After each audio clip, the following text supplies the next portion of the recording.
Hi, welcome. That was so efficient. Okay.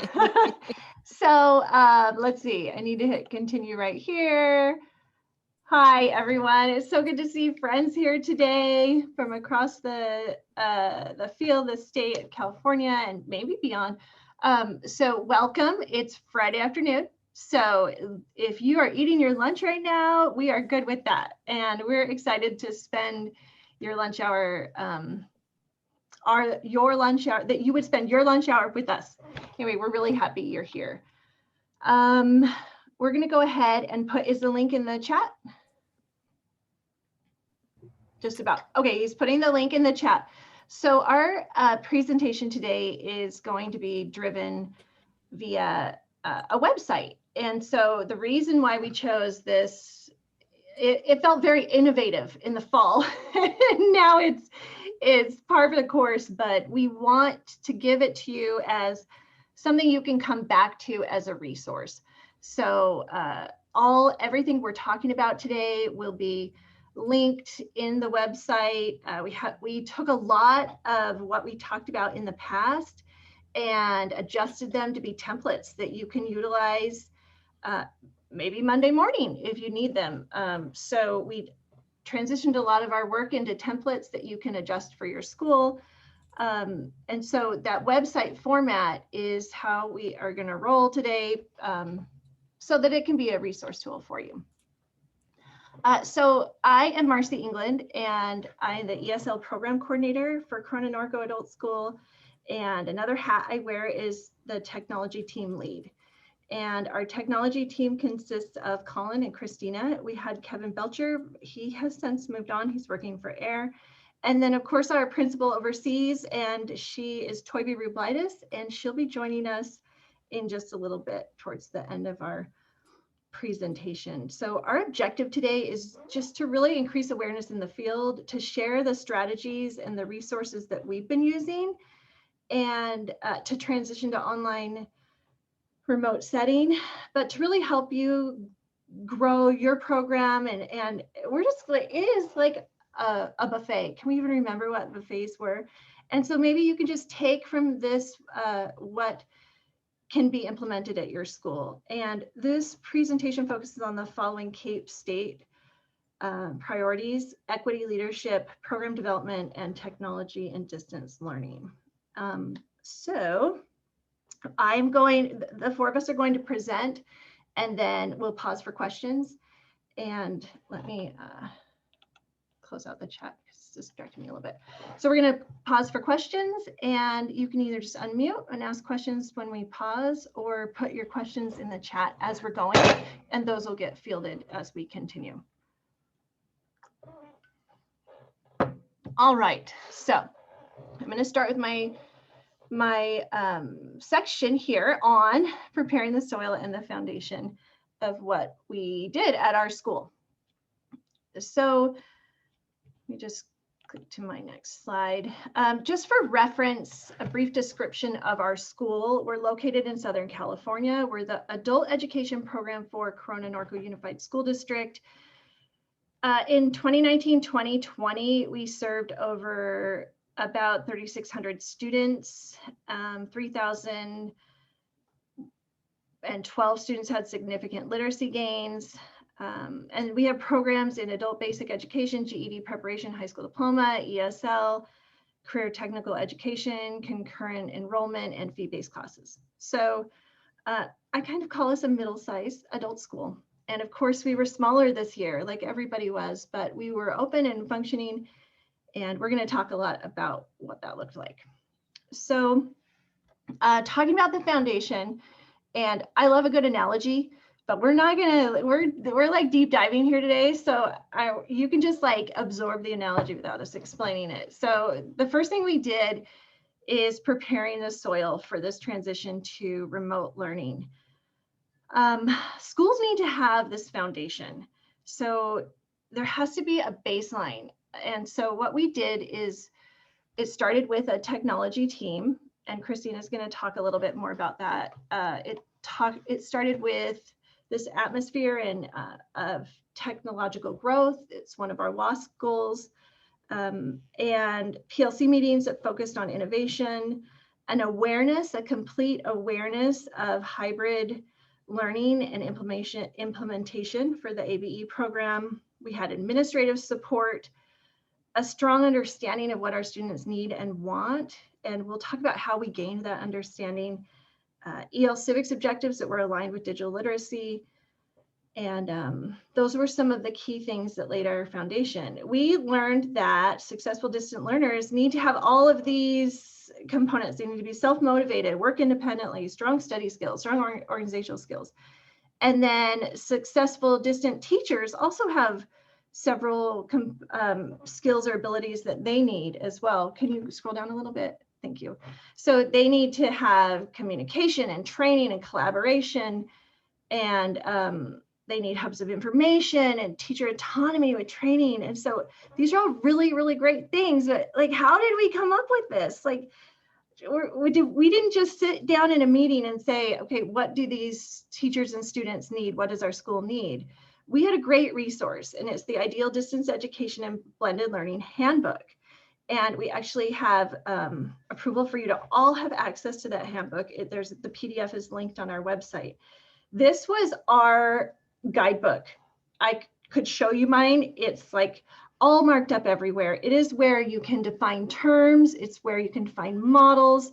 It's where you find the evidence-based practices that either back up the ideas you have or help define or help you create new ideas. So that is key, using that handbook. And we got that handbook when we were working in the DLAC program through OTAN. And so that I cannot plug enough the DLAC program. So I wanted to just share briefly the timeline for remote learning. I want you to understand that what we did, it didn't all just come out in March of 2020. We had an atmosphere for a long time of growth back when Toynbee, our principal, did TMAC, like in 2015, 2016. Then she sent a group of us to DLAC, and we created a program where we wanted to build a blended learning for ABE. And so we had already done a lot of the work, the groundwork in that. That was from 2018 to 2019.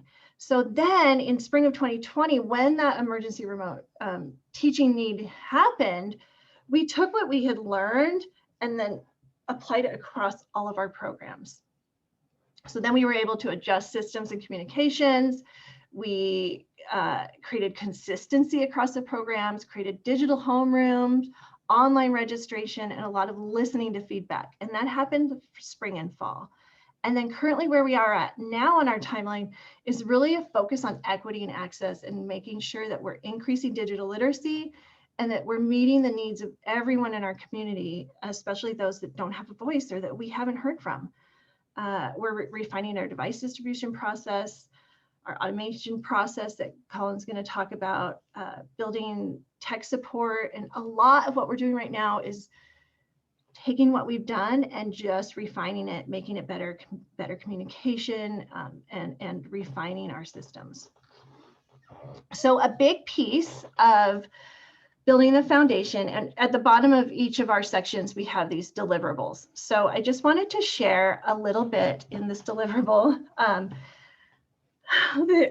Here comes the buffet. Okay, so we had to do a lot of getting data. Who needs what? What does everybody need? How are you doing? Let's check in. So both informal and formal, quantitative, qualitative. So here's an example, or here's our distance learning survey for students. You can look at that and see what we had students fill out when we were trying to figure out, this was done more in the beginning. Then we did weekly check-ins in the beginning with teachers because we really wanted to know, how are they doing? What do they need? Then we realized we need to build students' ability for better practices learning from home, like shutting the door or allotting time. So we made tips for learning from home. That's a template for you. You can take it, change the colors, change the logo, add your things. That's a template for you. The next thing I wanted to just talk about for a minute is the device distribution process. So we received funding grant that enabled our school to provide devices, one-on-one devices for all of our students. Toybi can talk more about the funding grant when she joins us in a little bit. But I wanted to dive deep into the system and the things that we recognized and realized needed to happen in this device distribution process. So what we did is we decided we needed to have a form that gets completed. And so we put the form on our website, and there was, in the beginning, there was a lot of like, hey, this student needs a device, and this student, and so emails would come in, conversations in the hallway, teachers telling us, hey, this student needs something. So what we realized was we needed to have a system that we stuck to. And so we created the form on our website where students click on that form and complete the form, and it populates into our tracker. And data is so important. We were really good.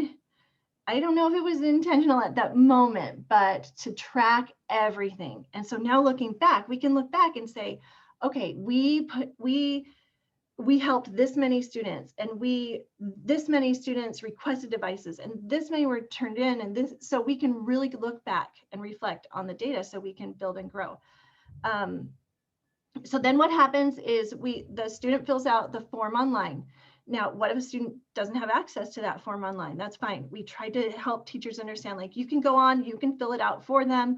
Sometimes I would get a piece of paper on my desk, so I'd go on, take the paper, and fill out the form. These systems need to be streamlined, and that's a big thing that we learned over the last year, is like streamline, efficient systems that go across programs for the whole school. So then the student's given an appointment, and they come on campus to pick up the device. And originally, what we would do is have the students come on campus and sit with them, get them their device, make sure they know how to turn it on, log in, access their class, access their email. And it was really fantastic. And we had the time and the budget for us to be there and be available for the students to make sure they were all comfortable with the computers. And it was a requirement. We made sure that all students did that. What we found as we're moving along throughout the year is that some students didn't need that. Some students have kids at home that are working on Chromebooks, or some are very high digital literacy. And so we are now working to adjust our system so that we can help those that need the help, and not those that don't need the help can move on and start learning in their class. So then the device pickup, the details are there for you, the steps and the details. I just wanted to add that, like, I'm a communication person, so I'm going to keep coming back to the communication, but we found that everyone didn't know who had a device and what was going on. And yes, we had a device tracker, and it's on a spreadsheet, and anybody can look at it. I sent the link out all the time. And then we had this realization, like, why not use ASAP, our student management system? Because everybody uses ASAP. So we started utilizing the notes section in ASAP a lot more. And so we just have in there, we would go in and add that to our process that we would add into ASAP. The student borrowed a device, and it seems so small, but for the communication aspect, it was huge, because then teachers would know, okay, I'm not going to change that student's password. They already have a device. That'll mess a lot of other things up. So just kind of looking at little pieces that can be adjusted. And then end of term, we are still working on collecting the devices, and this is our first time. So we have a plan in place, but we're also still kind of figuring out if it was the right plan. How do we know? We've never done this before. So that is the blue part is that section. Okay, so you can go back to the website, Colin. And I think I'm going to pause here for questions.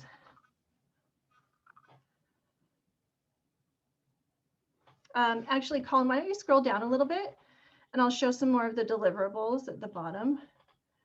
So this is a template. Go up just a tiny bit. There's a template for, can you go up just a little bit? Thank you. So here's the device return template. This is what we use, and it also shows the process. It's now available for you. You can adjust it to your colors or however you want to do that, and then the card that goes with the device when it's returned. Moving down, you'll see this is a form that we gave every student so that they all had access to, it was either a piece of paper or emailed to them, so they could all find their class, the information, and so that went to everyone. The next one is our agreement that each student signed. That was in collaboration. We looked at some other adult schools that shared with us, and then we also aligned with our district for the student device agreement. And then on the right is the distribution process, just in a different format with more details, like really everything we did. The device request flyer, that's just an example of what was on our website. And then we have tutorials for students. And then on the right is just an example of communication and how we had to build communication and help staff and students even understand the language of what is hybrid learning? What does that mean? What am I expected to do at home? And what am I expected to do at school? And what does that look like? And so we really had to change, be very visual, and understand that we're using language and words that might not be defined by people, and make sure that we're all using the same definitions and expectations. Okay, so do we have any questions?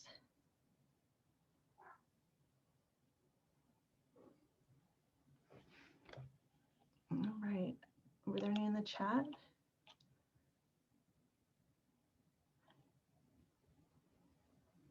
Yeah, okay. So Kathy said, where in ASAP did you record the students, which students were given computers? And yeah, it's in the notes section.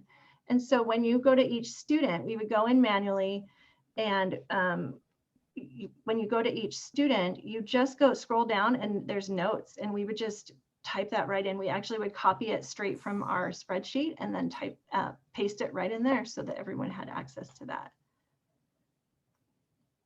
It was also helpful having that, because as students were getting ready to graduate or exit the system, we were aware that there was a device in play.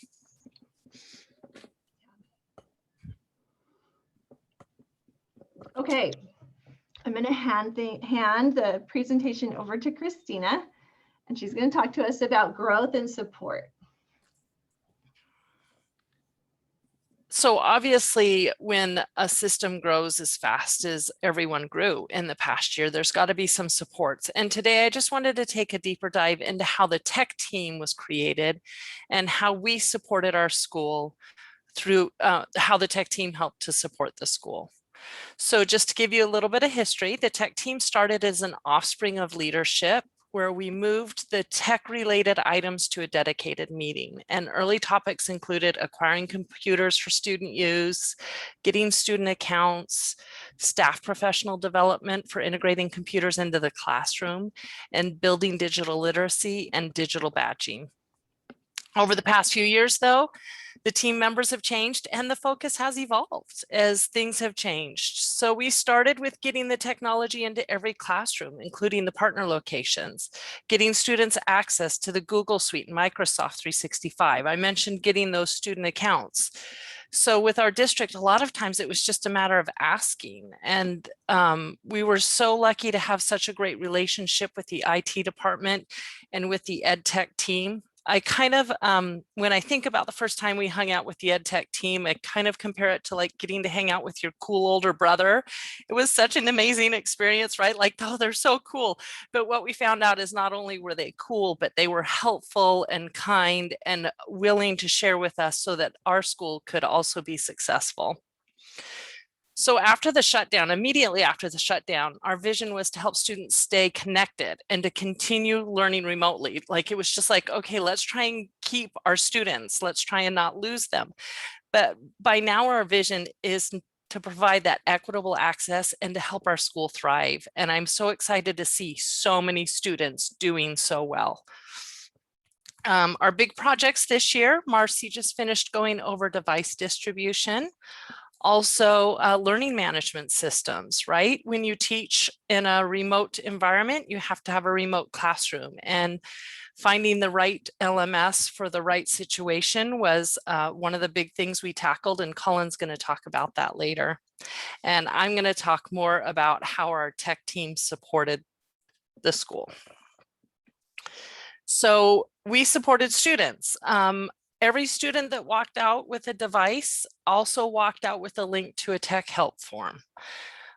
Students would fill out the form if they needed some help, and we'd reach out to them within a day, usually the same day. And most of these issues, they were login or password issues.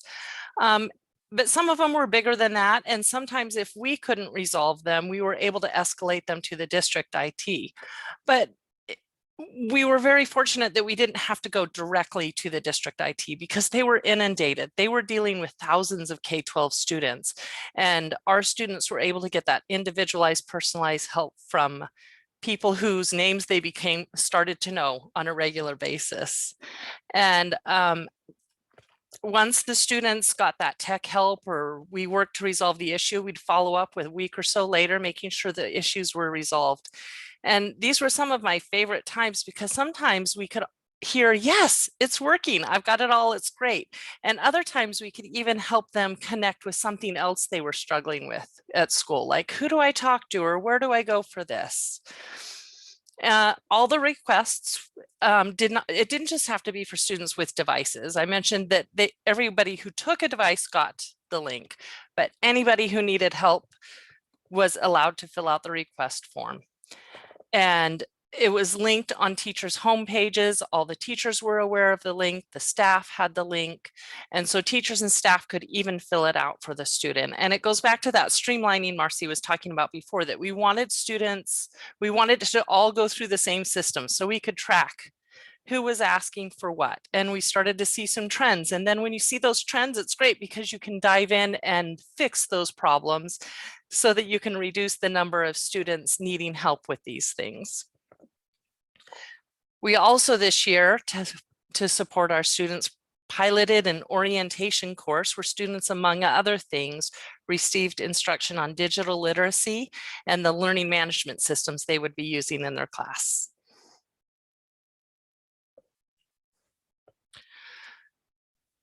The other huge thing that we do is we train our teachers. Before school started this year, we developed and ran a mini technology conference on things the teachers needed to know. Google Classroom, Canvas, online curriculum, counting hours, communicating with students in a remote world, student accounts and passwords. And just like with any other conference, we started with a main session, and then the teachers were allowed the choice to choose which sessions most applied to them and attend those. Also, we recorded all of those sessions as well as all the materials that were given. And so we needed a place to put this type of information. So our Google site was created, and it's much like the one you're looking at today, where it was just full of everything that a teachers might need. It was designed for both staff and teachers, included links and resources, including the attendance. Where do I go for the attendance now that the process was changing? Live Well resources for the students, department appropriate topics, and online teaching pedagogy. Because we didn't just want our teachers to survive teaching online. We wanted them to succeed. And that was really the goal of front loading them with the information we thought they might need.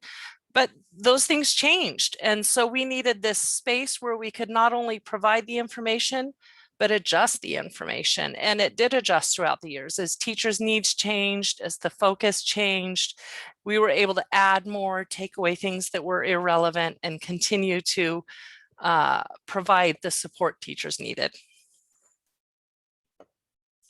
This year, and Colin will be talking about this later, but we also were able to provide some end of year training. And we trained all of our teachers on how to use Canvas.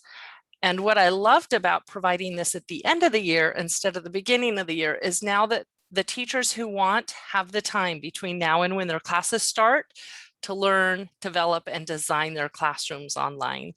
And we're really excited about what this is all going to bring. And I won't talk too much about that because Colin's going to. Another key thing that we did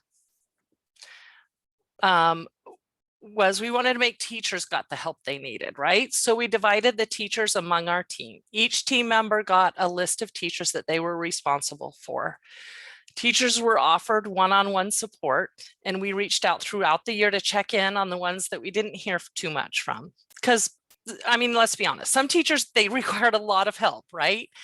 For our less techy teachers, that meant maybe attending their classes and being the tech support so that teacher could focus on what they're good at, which is teaching, connecting with the student.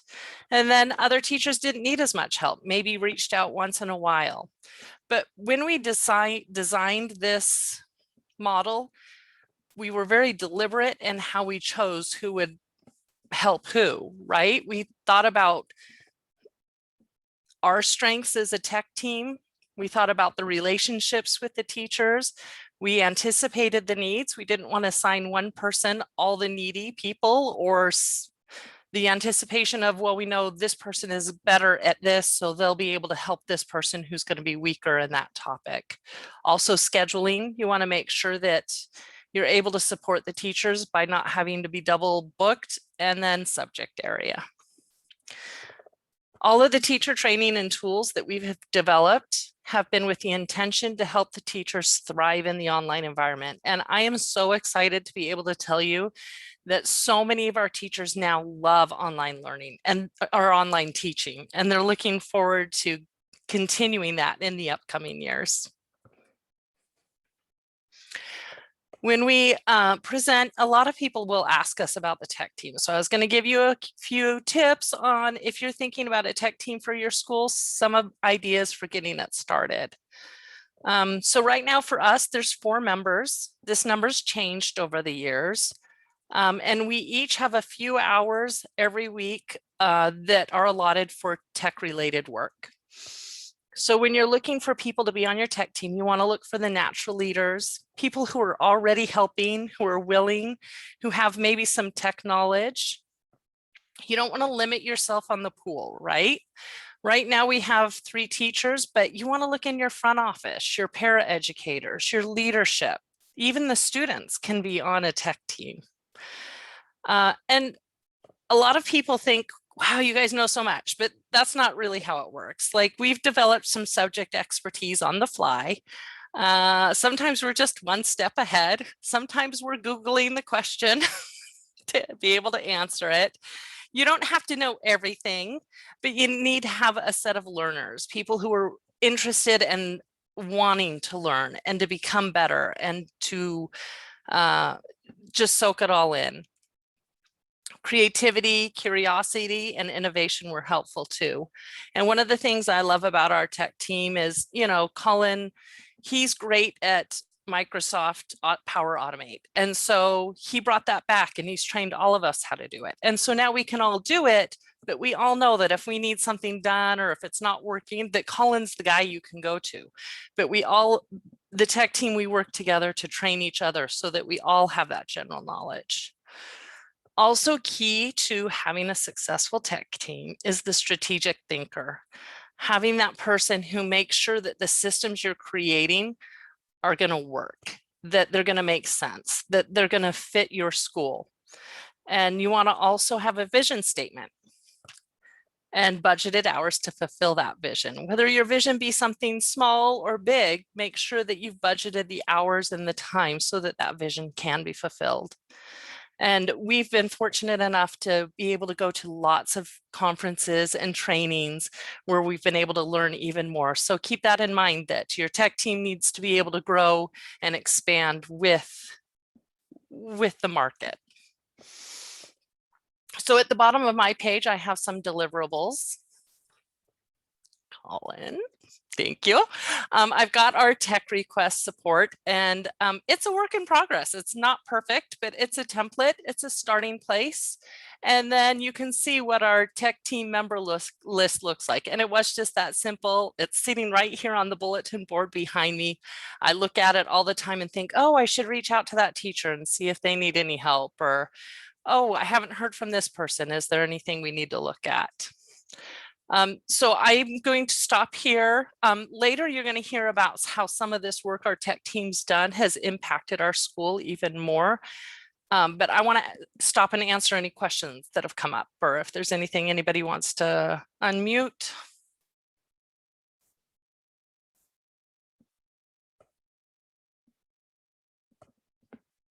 You guys are making it so easy. You're just all eating your lunch. I think I would add that, like, I made this on the fly earlier, but it looks like the teachers are in order. But like Marcy and Christina said, we assign teachers based off of program strengths, weaknesses, knowing that some teachers would need more help and some less. So while it's quantifiably in order, like in number order, that is not how we decided who was with each teacher. And some people moved. Some people, we said like, this is your tech team, but they got along with someone else better. So we would flop or switch, or sometimes some people used all three tech team members. So it's not, it's more of like a swim lane than maybe like a set in stone type of ordeal. Some teachers got savvy too, and they knew that who to go to for what question to it, as they realized like our strengths and our expertise, but just being there and being willing to help.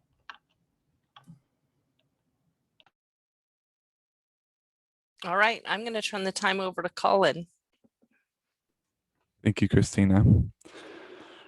And our fearless leader, Toybi, Dr. Rublaitis, has joined us. We're really excited to have her with us. Like Christina said, I'm Colin, and I'm an ESL teacher as well as a tech team member. In the past, I've talked a lot about what the future holds for us. And so today I'm going to be talking about and taking a deeper dive into how our school will be structured in the fall. The leadership team has been working for the past 6 months to prepare us for the 2021-2022 school year. During this time, teachers have been asking their students to hear their opinion about what they want in the fall semester as we come out of quarantine, as we open up here in California and Riverside County. What are they looking forward to in the fall? And I just want to share a little snippet of how they responded to the question, if there was a choice in the fall, would you choose online or in-person classes? So if you had a choice in the fall, would you choose online or in-person classes? All day and I don't have time to drive to the classroom, so it's better for me because then I have time to take the class. For me, I planning to attend in person, but it's sometimes hard to me because I think this time is the more time that I stay in classes because for the pandemic, but when I really, now I start to work, it's a little bit hard for me in person because sometimes I have different schedule in my job. And that's the reason that I always quit, because sometimes attend the classes, sometimes working late, and it's very hard for me, but I try to do attending classes in person. Online class, definitely. I prefer online class. For me, I would choose online learning because I'm starting new business and I'm not sure that I will have enough time to attend school in person. I will be online. Even though my kids go to campus right now, but I still like it online.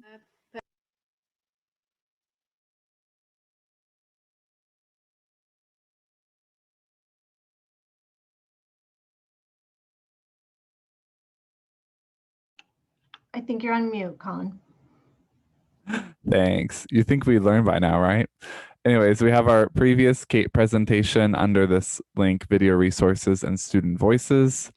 And we also have more videos answering some of the questions that you can see in the video face. So we really enjoyed hearing from our students. And one of the things that we figured out as we were listening to the students is that we were only listening to students who had succeeded in virtual education, because these videos were taken in the winter of our second semester. And so Marcy's going to talk about that more later, but I just wanted to say that, like, as we are listening to student voices, we had to make sure that we were understanding the necessary biases that came with listening to the students who succeeded in virtual learning. And as you can hear, most of them want to continue in virtual learning, which isn't a surprise because they succeeded and did well and enjoyed virtual learning, while there are some that want to go back. So we have really embraced this idea of a blended school. And so whenever I hear about blended learning, I always think of a blender, and there are necessary components to being having a good smoothie. And my wife and I disagree all the time of what those components are. So we want to just kind of go through of what components will make a good blended learning school. And so for us, we wanted to define what a blended school is. And a blended school is a model that sets an expectation for students and teachers that there will be specific learning outside of the classroom. In that ideal handbook that Marcy mentioned earlier, they defined it as the following. Instructors consider both in-class and online instruction as part of a collective whole, making adjustment to their face-to-face teaching based on what they see as they monitor student work online and altering online assignments based on what they observe in class. And so from that, we created, or the leadership team created, certain models for us. Now, our first one, as you can see at the top over here, is our hybrid learning cohort. This is perfect for, or this is the best model we found for restricted class sizes due to health concerns here in Riverside County. And so we have an in-person learning on campus 1 day a week in a cohort. Then we have remote learning that's happening outside the classroom. And then with this hybrid learning model, we also have live teacher instruction online. So that would be 1 in-person session, 1 Zoom session per week with several hours of asynchronous instruction as well. We also are going to be offering in the fall a virtual remote model for our students. And in this case, students would attend 2 Zoom sessions per week with several hours of asynchronous or remote learning to be had. And we're even offering a small batch of traditional in-person classes that will still have an asynchronous remote learning model. And as we continue down this road, we are working to create types of infographics to help students understand where they're at in this spectrum, right? If they haven't experienced our school last year or in years previous, we want them to be able to understand what they can expect from their teachers. And so one of our biggest motivators or things that we're really seeking for, we came to the conclusion that we wanted an emphasis on face-to-face instruction. And you'll see that in each of our models that even though they might not be in person, face-to-face instruction was going to be the priority and the premium across all things. So it is consistently our priority as a school to have face-to-face synchronous instruction. But we also wanted students to learn to be self-motivated and to become self-motivated learners. We were able to attend COABE and present there this last spring, and we got to attend a session on how to encourage students to be self-motivated and to create self-motivated learners, which is a really big step for adults to take as they're going through ESL or they're going through CTE. To become these self-motivated learners became really important to us to see how we were encouraging and growing that, but also how our system would encourage that as well. So these systems or options don't just appear out of thin air. We found that we needed a lot of support, we needed a lot of similarities across the school, and we needed a lot of communication to be able to hold up all of these new systems or more refined systems that were coming out of the pandemic. And so Marcy went over device distribution. We understood that students would need internet and technology to access online or remote learning, right? Anything that's digital, students need the capabilities of getting that digitally. Christina talked about, the tech team is another one of those columns that hold up this type of idea as we help and assist students. Another one of those columns that we're looking at that help support our school is going to be Canvas in the fall. We chose Canvas for several reasons. Ease of use, the multitude of integrations, and popularity in higher education are just a few. Christina is our Canvas queen, as I like to call her. So any specific questions, she has a longer history with it. I jumped on board this year to help with the ESL transition and to help with our training that she mentioned. And so I've included some samples of our home pages. The first one is our default that you can see here. You can click through the other ones. We use this most often. It's nice because it has all the necessary information on one page. It has the course name, teacher name, remind, email. You see classroom location there. For me, it's a Zoom link because I teach virtually. And then I'm an ESL teacher, so my class is organized by weeks and not units, more likely than not. The other 2 home pages are examples for you to think through for literacy, low English classes, because of their kind of button mentality, or I guess this one, where you can just kind of click on one thing. It's very clear. And then you have more of maybe like a CT or ABE, much more advanced English example.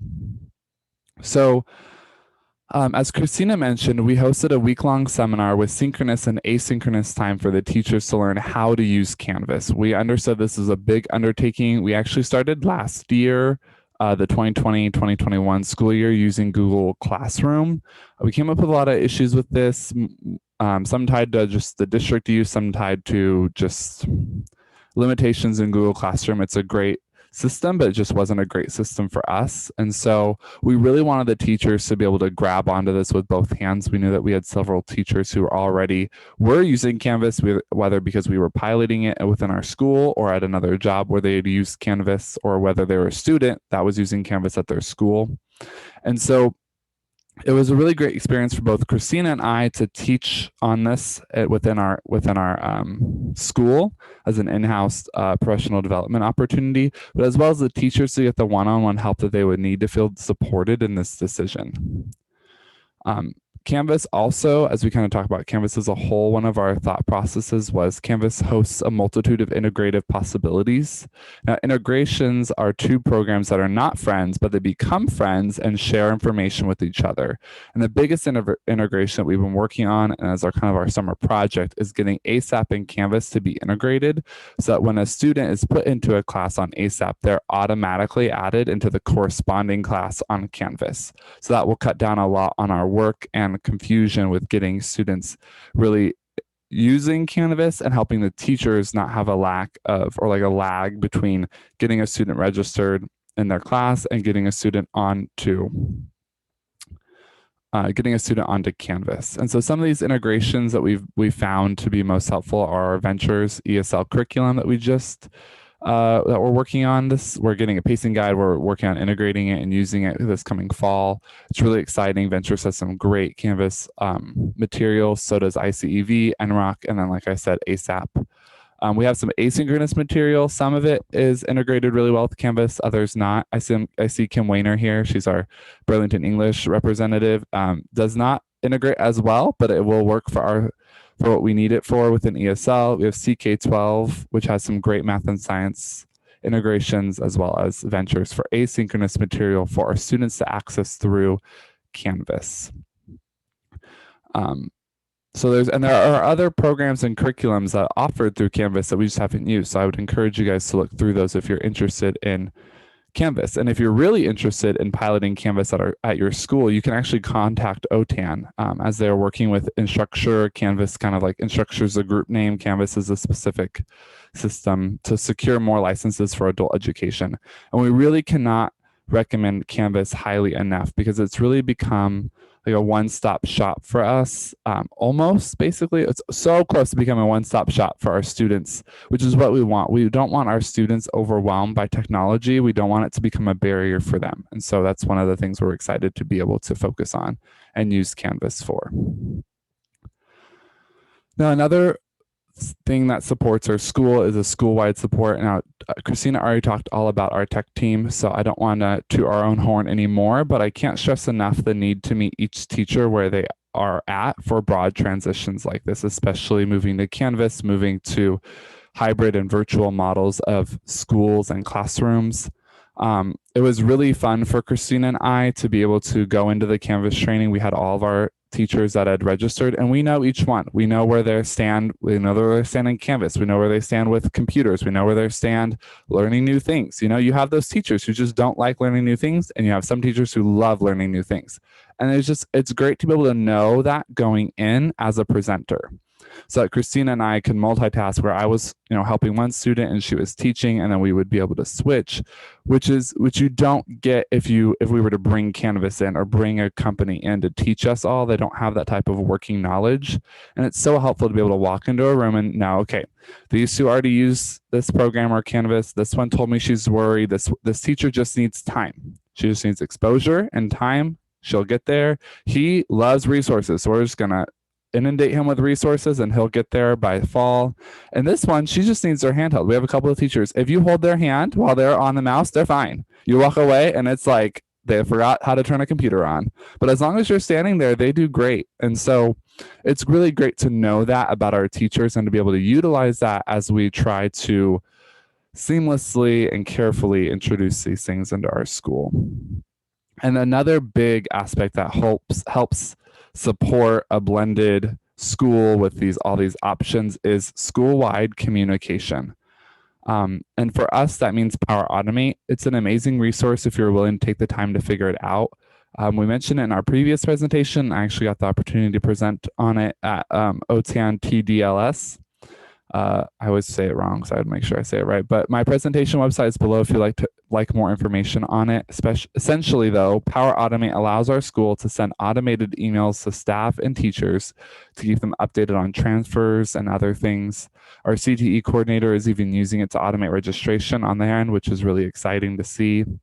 To us, though, Power Automate is symbolic for how we as a school want to make sure that virtual and in-person teachers are receiving the same types of communication from our support staff and vice versa.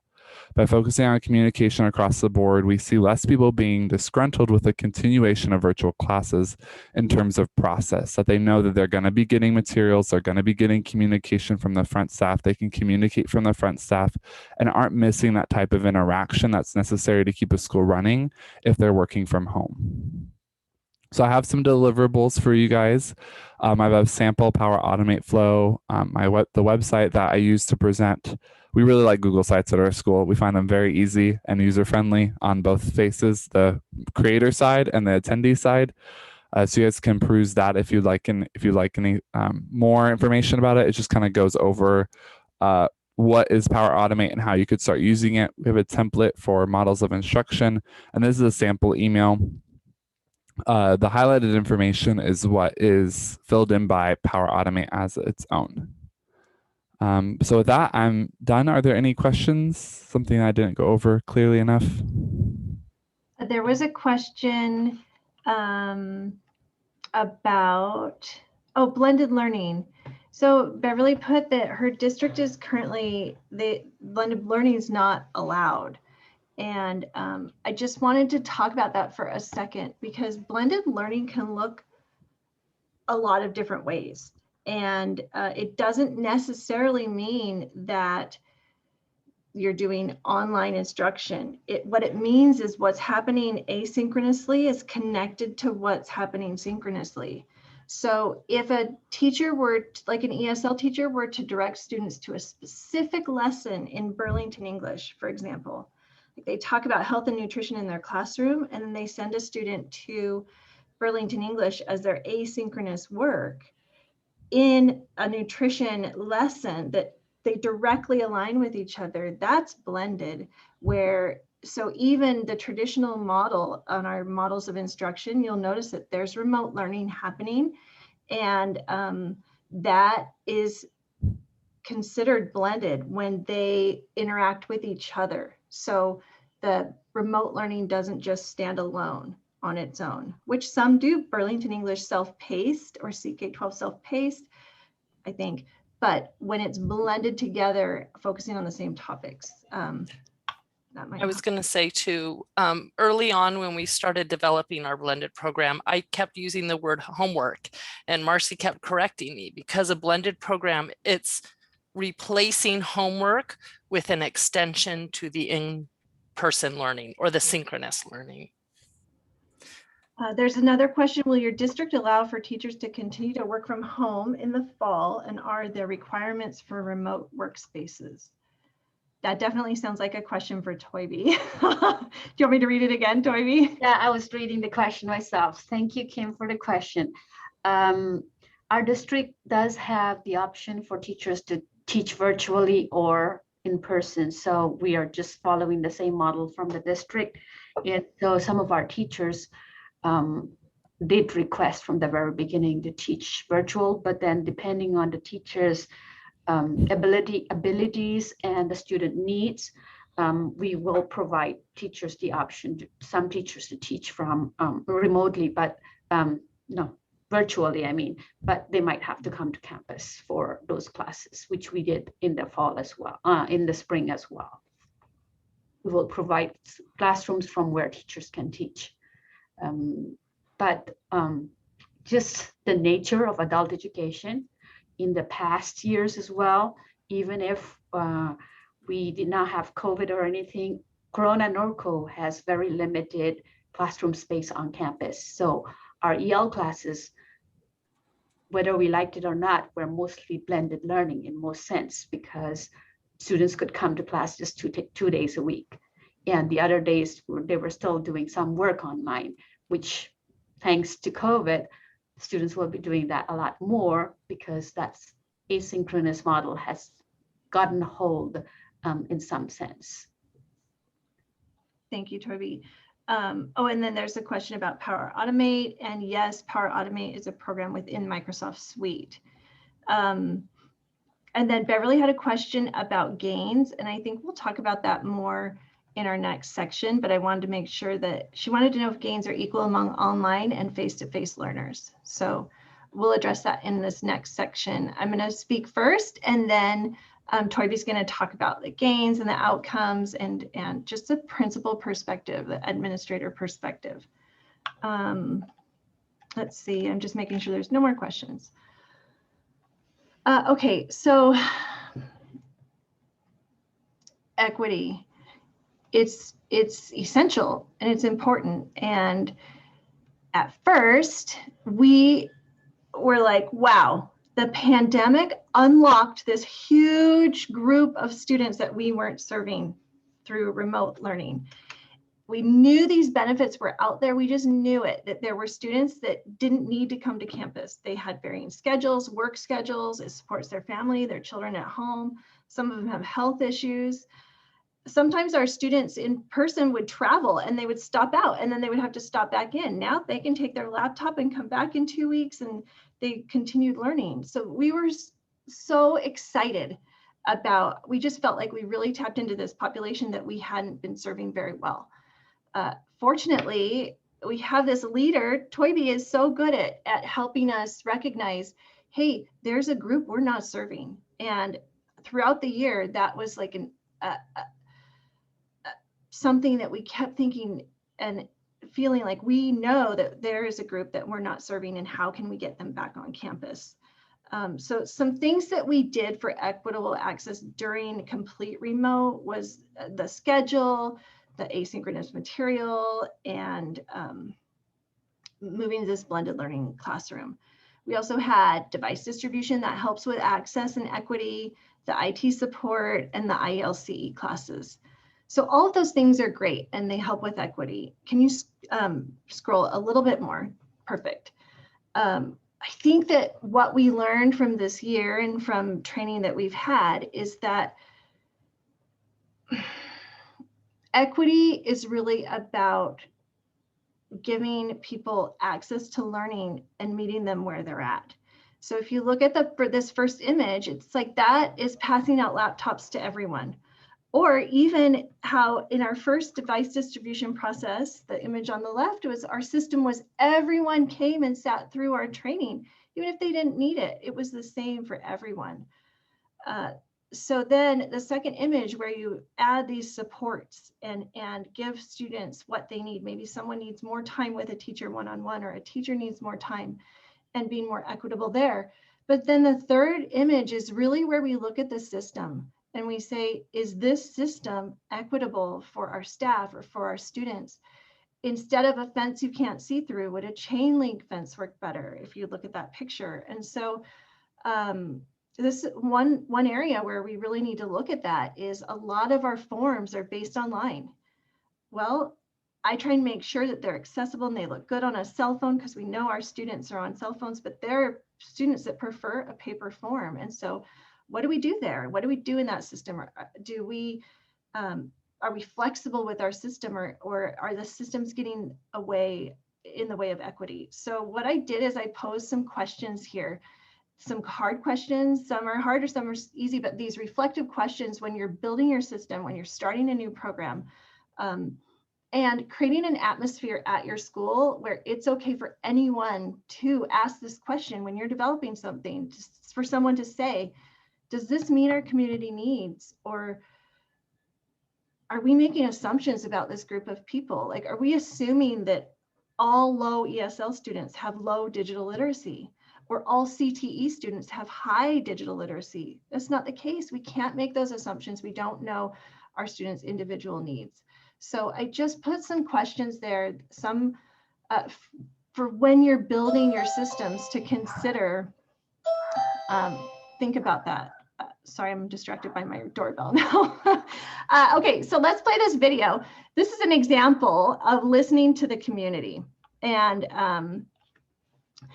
just the quantitative and qualitative data is just so important, and hearing students' voices on what they want and what they need. And so this is just a really short video on asking students what have some of their challenges been in online class.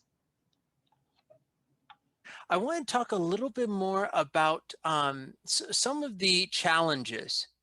For me, I would rather to have in-person class, but I have but in between, because you know, I like in-person class because I have more time to speak, because sometimes when people when guys have question and ask question to you and you try to answer them, and in that case I can speak with my classmate and improve my conversation, my speaking, and in that case I have more time to talk. But because of recently I'm looking for a job, so if I get a job, so I don't have enough time to spend my in campus. So in that case, I prefer online class because it's more convenient for me. Saving time and money. Don't need spend for gasoline, stay home. Receiving material on the internet after lesson or during lesson. And negative, the presence of internet and computer. It's very important for everyone. There is no direction communication with teacher or classmate. I think when we're doing online, when like in this class, we're learning English. So at the same time, I think we're learning computer lab. I don't know, because there's a lot of, you have to go, like I have another class that my homework is in computer, and then I have to go through the email and like, you know, some kind of stuff that we didn't, or at least I didn't, when I was in high school, I mean, that was like 20 years ago. So it's more harder for me to do this email and go through a lot of websites to just do one homework. Mm-hmm. So it's learning computer and learning English at the same time. I think all programs that we use in this class are really awesome, and it works for me, and it's so helpful. I like Burlington. I learned a lot from this app, and I wish I could use this app for ever. You know? And it's so good. Thank you. So this is just an example of listening and getting feedback from your community and understanding what they need. It's really easy to look and see what you're doing well, but the hard part is seeing what you're not doing and where those equity gaps lie. And so hopefully those questions that I put there will help you. Okay, so Toybe's going to talk to us from the administrative perspective. She's going to talk about ongoing communication and then the impact of this practice, what it's had on our school, some of the data and where we're at. So I'll hand it to Toybe. Thank you, Marcy, and thank you, team. I'm sorry I came a little late, but I had another meeting, but here we go. I just wanted to share with our colleagues who are here that it's not that adult education at Corona Norco is doing this or this. We are happy to share what we are doing, and we in the hope that we will learn from all of you who are experts as well. So basically, in terms of communication at the beginning of the pandemic, we realized that our teachers and staff were all getting messages in different ways, emails in so many different types of emails, and different things that are happening. So what I did is I just subscribed to the S'mores platform, and it's already a very good template. It's simple, it's easy, just slap everything into it, and then you can have hyperlinks, you can have downloadable material, everything. So I used to send about 7 to 8 emails every week. It all came down to one newsletter every 2 weeks. So everything in one place, so teachers can have everything handy in one place, and also with the staff. Then of course, gently, we reduced it to once a month. So that's a sample of one of those newsletter, and I think we'll continue doing this. The other thing that we really tried to focus on is also looking at the data, looking at, like Marcy and the team already mentioned again and again, looking at data and seeing where the gaps are. So with the pandemic, of course, other classes were all online or virtual. But then we realized that when we looked at the number of students, and all of us, you have also all seen this, the enrollment numbers went down 50% or 52%. And so then when we looked at the classes, the higher level classes, ESL classes, were filling up, but the lower level ESL classes were not filling up. Then we realized, okay, those are the students we haven't served. So looking at those students and how can we serve them were some of the things where we started piloting some other options when we were able to do it by bringing in the blended hybrid model where students were coming in once a week on campus and supporting them with the needs they have in terms of digital need. Once they were a little bit more confident with the digital literacy, then we sent them out to do more Zoom lessons. So slowly and gently transitioning them. But overall, whatever we have been doing as a team, the impact that we saw was in learner persistence. We thought that with the online learning, we wouldn't be able to keep students as long, but then we saw that the students were all the ones who were primed to work online were doing well with the support of the teachers as well as the tech team members and all the different strategies the team put together. So just to look at when we were doing our SIP, the continuous improvement plan, we looked at some of our numbers, and those are some numbers we saw that there was an increase of 7.5 in the EFL gains on table 4.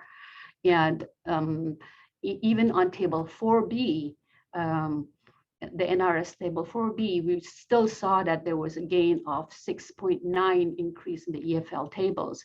And the students who, another interesting finding was that the students to whom we loaned out a device, they stayed longer than the ones who did not.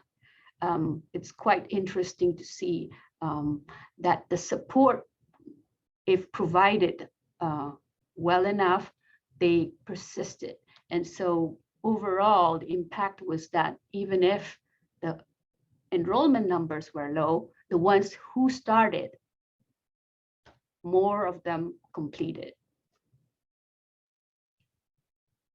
So there will be a little bit more on at the Casa Summer Institute. I think that Marcy will be doing some sessions on our promising practices and also the CASA's remote testing that we have done. In this presentation today, we haven't shared much about our remote testing, but we have been able to do a lot more remote testing because of the online learning model and all the work that this team has been doing.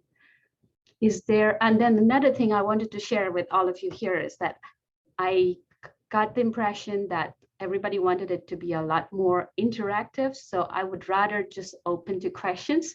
And if you have any questions, we will attempt to answer.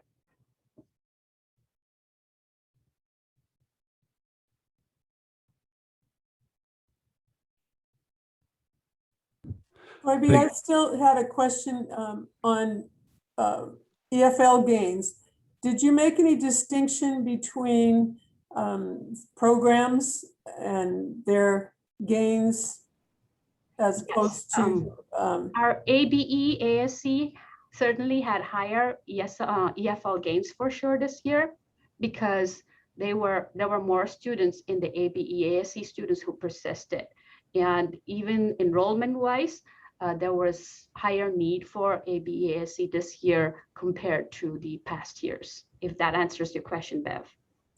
I think so, but I think in order to present to our district the need for blended learning, they need to know that we're going to make the kind of gains that we always have by doing it that way, because I think they're of a mind that face-to-face is what works.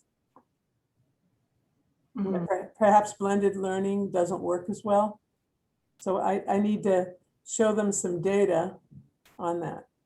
The other thing too is adult learning is different than K-12 learning, the way they learn. And, you know, adult learning is driven by that autonomy and that choice, the freedom of choice of that a lot of distance education offers adults. So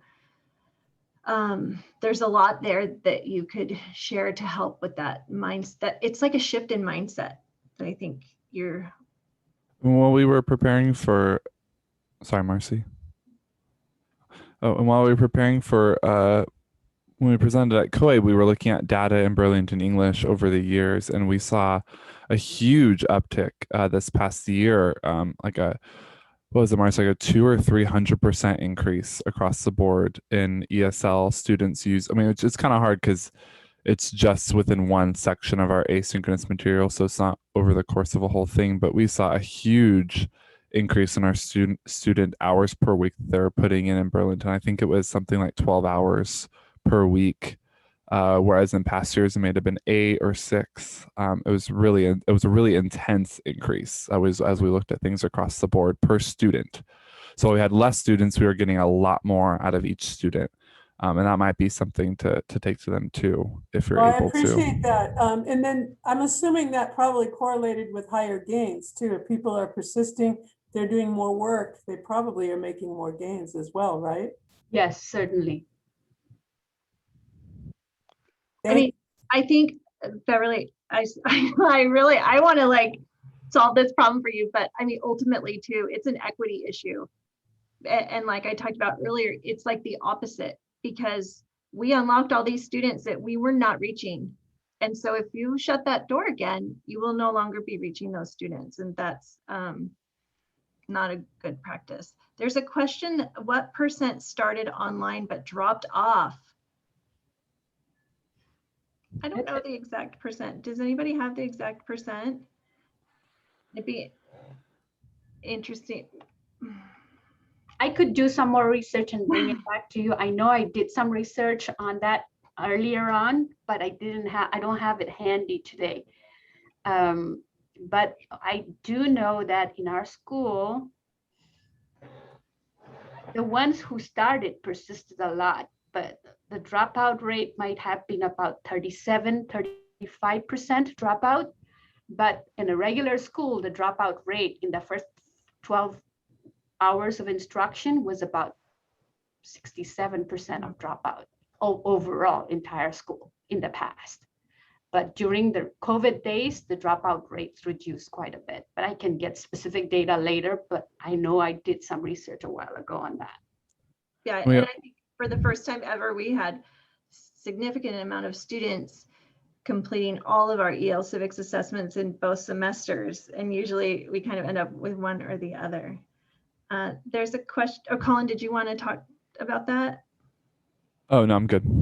There's a question from Anna, have you been able to keep the students' attendance?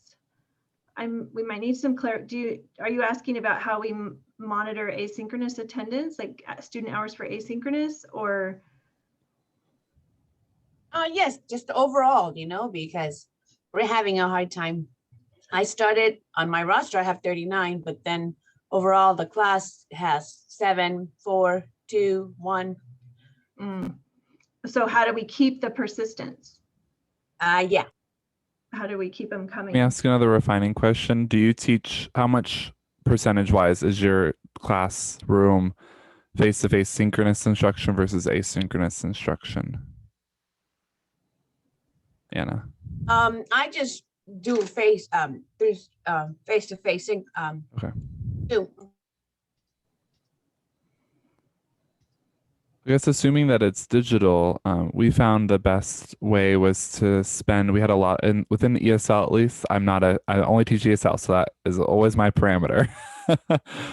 We found that checking in with students a lot and really working very diligently to create emotional ties with our students, I think helped a lot. Creating communities, especially during the pandemic, was really important to them. It was their social outlet where they talk to someone outside of the people in their household. And so trying to really cement that as an aspect of our class, that not only were we meeting their educational and academic needs, but also their social emotional needs, was really important. So myself, along with most of our other teachers, would do check-ins, called it conversational, fills out a lot of the ELPSs, talking about feelings, giving opinions, things like that, and just asking them, how do you feel about COVID? How do you feel about the city right now? What are you worried about? What are your biggest fears that are hindering you? And that, I think, created a culture where they wanted to keep coming back. I think at least for our area. We also kept assessments going, and we learned and we just felt that that helps validate the learning, and it helps monitor what students are doing for them to get their scores and to feel like, okay, I finished a unit and now I'll take an assessment or a topic. And so we kind of kept the standard high too. Christina, did you have something you wanted to add? I think Colin addressed it, but I really think for us, it's been the relationship, the teacher student relationship. It's so easy when they come to class, right, to start forming that relationship. And it was a chore to figure out how to do that online. But I think our teachers did a really great job of developing the relationship, becoming somebody the student could trust. And we check in with our students when we don't see them. Hey, where you been? How can I help you come back?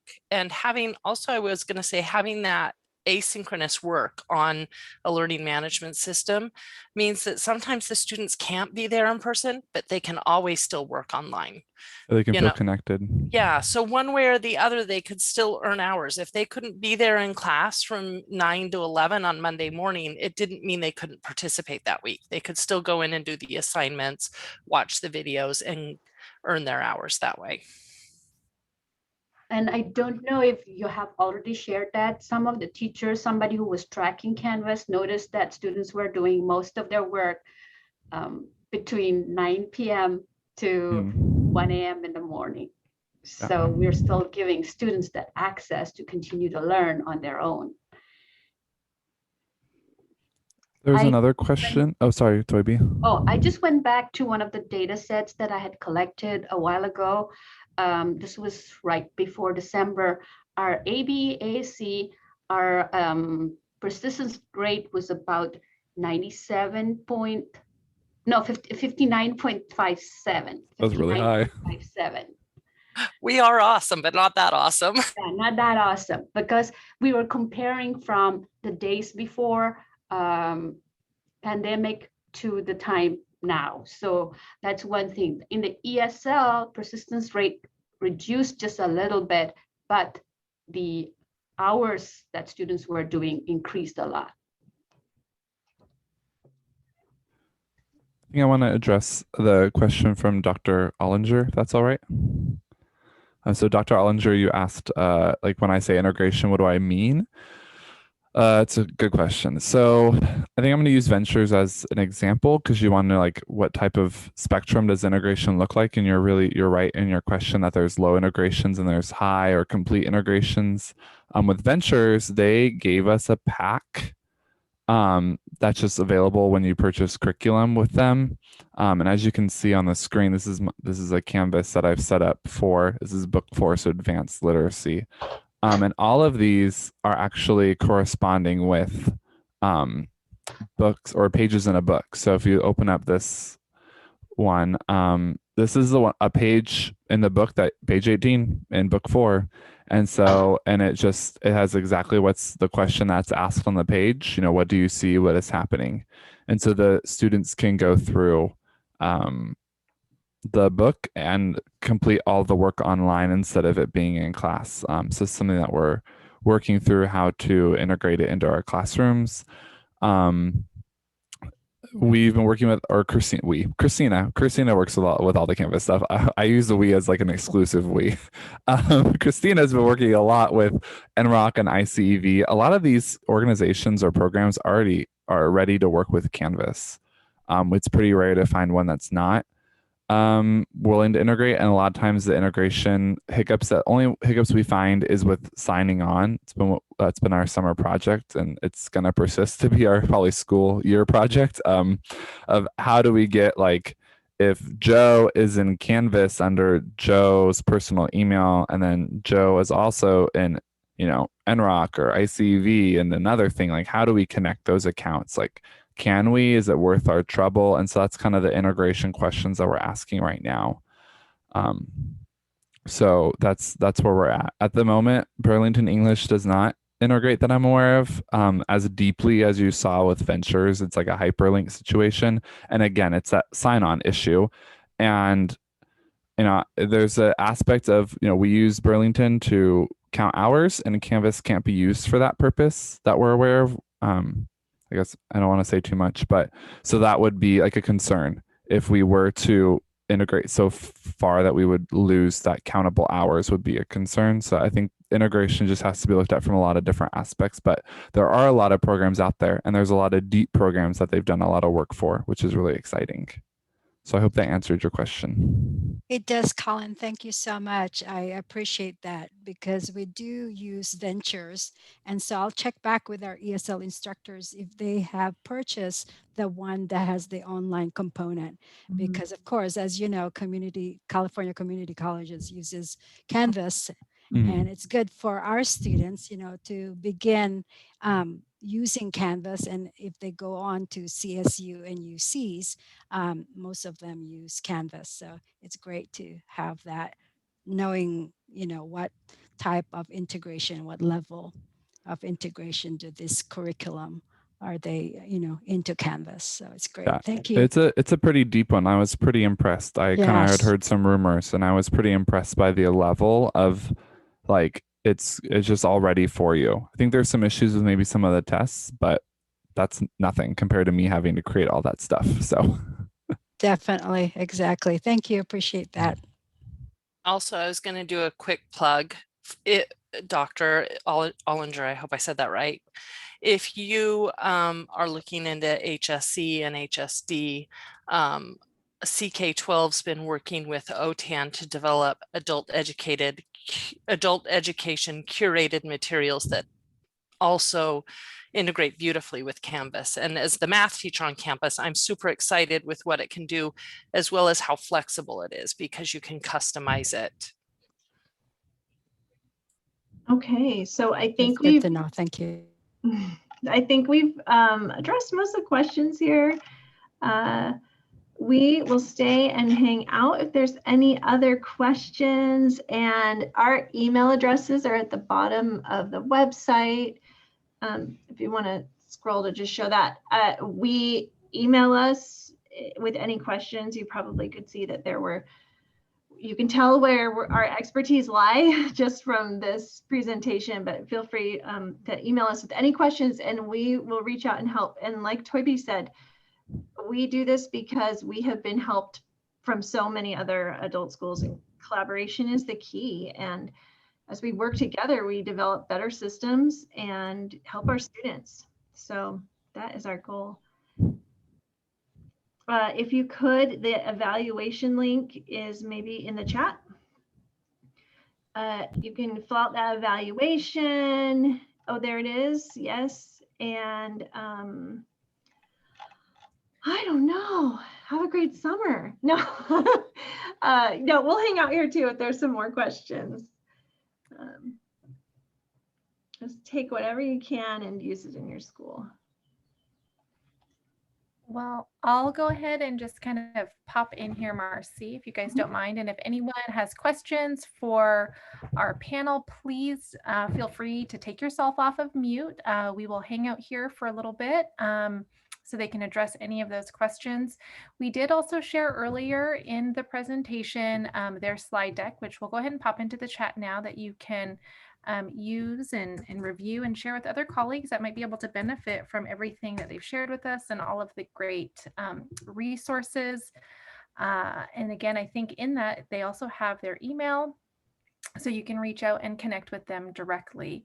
I do want to take this moment to say thank you so much, Marcy, Colin, Christina, and Toybi, for all of your time, and all of those great resources. We truly appreciate the share. And like Marcy mentioned, please give the team feedback, fill out that evaluation that my colleague Holly has popped into the chat. This allows us to better improve the PD that we bring to you, as well as the team when they come back to us, and help them also improve their presentation. So we'll hang out here for another 3 minutes or so.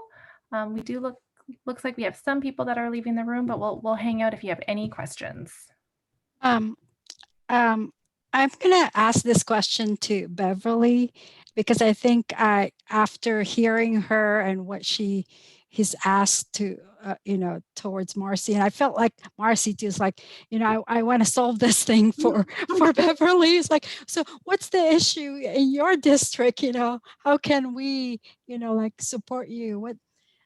So Beverly, I don't know if you mind sharing about what did you guys do this whole time that we have this health crisis, and how did you continue your instruction in adult school?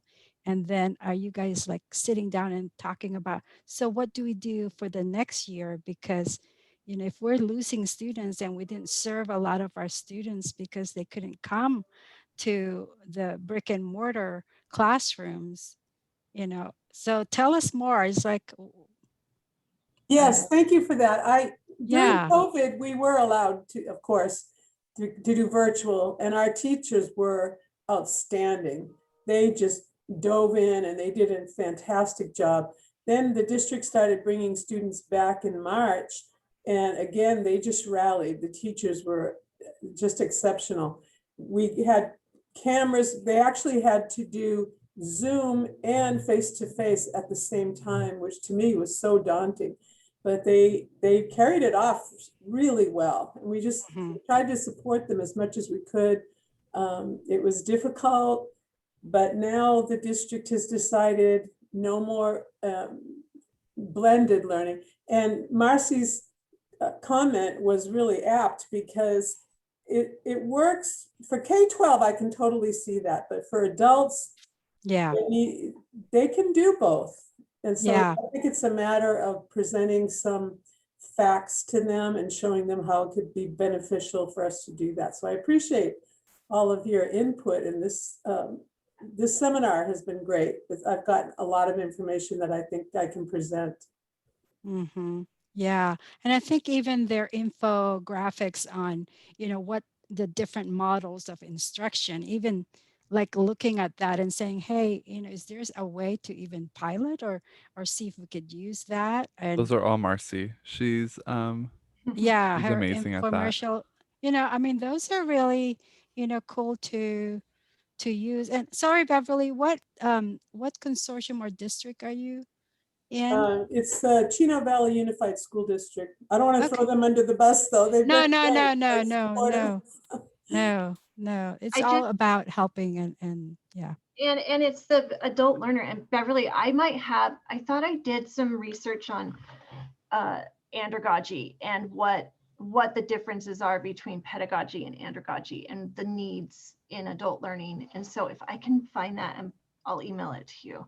That would be great. Yeah, thank you so much. I think we just forget, and we kind of just put everyone, learners, in one box. And I work best at 10 p.m. to 2 a.m. I just do. So I'm one of those that's on Canvas at 10, and we just, we're all just different. So yeah. Thank you. Mm-hmm. I was also going to say, Beverly, that, you know, it wasn't built in a day. Marcy shared our timeline early on, right? And we were nervous. Our leadership was nervous when we first started building blended learning. And COVID was good for us in that sense, because then nobody could be nervous anymore. Everybody just had to do it. And, but I think the numbers do speak for themselves, and the student voices, as you heard, like it's working for them. They can be at home and, be in school and take care of their families. And it's been an all around really positive experience for our school. And I've said throughout the year, I'm so excited for the new type of student we've attracted. And now next year we can bring back the other students, right? And now we're going to have double, right? That's my plan, Toybi. That's my plan. So I'm excited to see how this next year unfurls too. Yeah. I think it's great to hear other, you know, like this big district, Norco, Corona, and we're a small college, Mendocino Lake Community College, and we did the same thing. We just kind of, you know, the teachers run with it. They just say, okay, we're going to be meeting via Zoom. We're going to be sending packets out. We're going to be connecting with you via phone, via Facebook, via WhatsApp. You know, they did everything they could to stay connected with their ESL students, with their ABE and ASE students. And then now it's like, it's time to just like look back. Okay, so look, you know, we attracted students that we didn't know that they were there. They want to learn this way. So how can we capitalize on that? And I think, you know, I like what Christina said, you know, Rome was not built in one day, right? So definitely blended learning is not going to be built in one day or 1 week. And for this group that we just heard, it takes a whole team.